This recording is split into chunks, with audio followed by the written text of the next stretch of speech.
You see, I made one huge error in the last video that almost cost me this entire build. We want you to cut it so it's like, just find anything that is a bent. I mean, come on, man.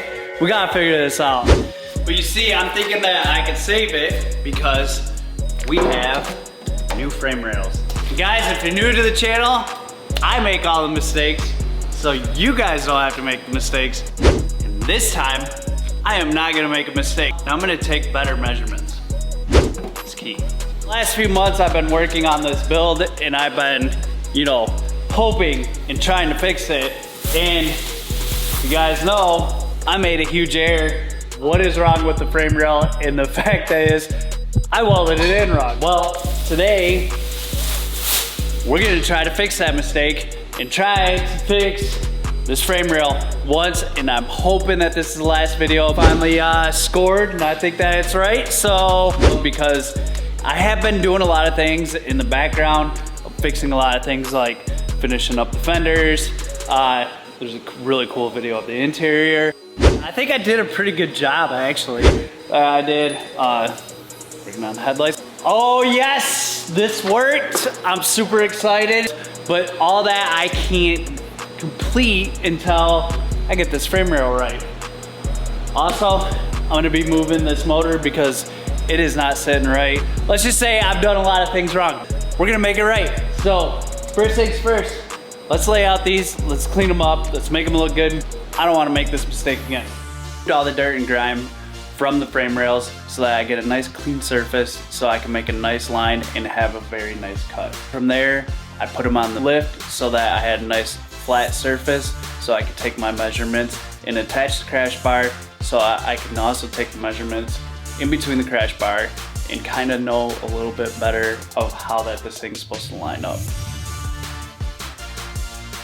And if I get this wrong, then build's done.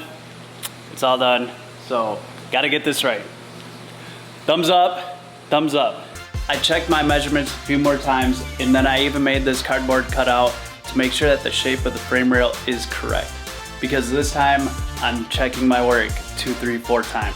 Okay, so now I'm thinking before I do anything with this, if you've seen the last video, this right here is off, and I don't know if you guys can see, but if I pull on that, it does kind of like move all this. So I'm gonna build a bracket right here that I can clamp onto to pull, and I'm gonna pull it back this way using, you know, the jig that I made, because it's not gonna take a lot to pull this, but if you see, like, there is movement, and I think that will bring this way. Using this bracket and mounting to the factory holes, it's gonna give me a nice even pull instead of stretching the metal and possibly causing more damage.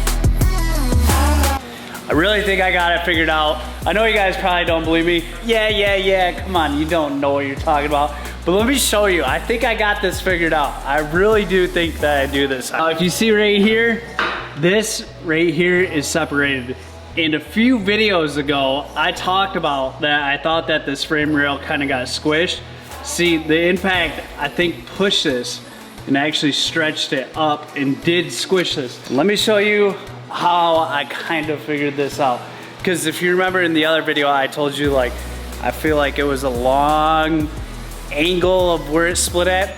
Well, that's not true, because on this one, you can see right here that this actually is separated. But if you see right here, actually is really tight up against it. So I'm pretty sure that the frame rail got squished, because I have made template after template after template, drawings. I mean, you guys see measurements, everything. And what I came up with is I'm pretty sure that's squished. That's not supposed to be separated. And even, let me show you on this one. And this one's really tight too. That gives me 2 examples of where that's supposed to be really tight. So that's the issue. Now you have to get the issue out of there, and we gotta use the frame rail saver. Hopefully that's it. The frame rail saver uses hydraulic power to push out and separate and kind of reform the metal back to the way that it should be. Now it does stretch the metal a little bit, so I did have to reshape it back into place.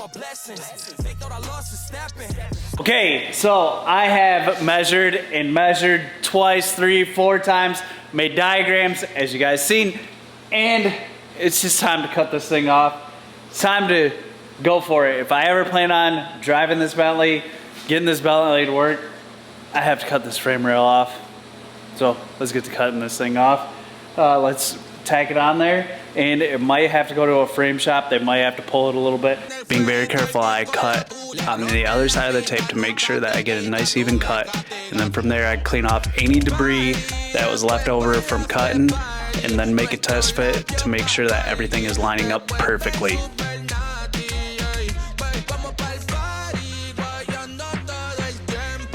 Well guys, I think we did it. It looks like that this is lined up. The real test is to measure from there to these holes, and it's supposed to be 41 inches. I'm pumped. I think I figured it out. I think I got it right. So do not cut the frame horn off. Do not try to make adjustments. Do the staggered cuts. Gonna help out a ton. And I think that was the issue. So I think I was fighting some stuff that I didn't need to. Anyways, let's find the tape measure. Let's measure that. All right, let's check. 41. 41. Boom, baby, we got it right. Now we can sand this up, weld it all together, actually tack it together. I'm not gonna fully weld it out just yet, but I'm gonna tack it. Huge win. Now that I know that the frame rail is lining up, I could clean up all the paint and make sure that there's no contaminants, and then spray some weld through primer so that when I weld, I get a nice, strong weld and bond.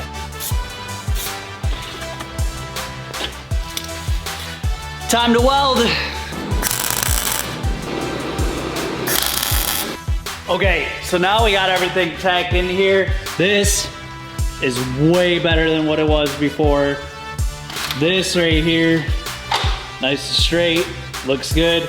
Now we can take and we can see if everything lines up, which I'm pretty sure it's not, because I did mark right here and it still looks like it's off. All right, let's see if things line up. So this thing's pretty cool because it does groove right there. So it sits inside there so that you know. Like, honestly, Bentley did a good job on making it pretty easy to line stuff up. So unfortunately, this frame rail right here still looks like it's off. It still needs to come this way. I think there's only one thing to do. Let's fully weld this thing out so that we can push on it, don't have to worry about breaking it. Even though that we know that the frame rail is pretty close to being perfect, it's a good idea to fully weld it out so that when I push on it, that it'll push the full frame rail instead of just a little piece and possibly break the welds and cause more damage, because this is the only shot that I have to make sure that this frame rail is going to line up.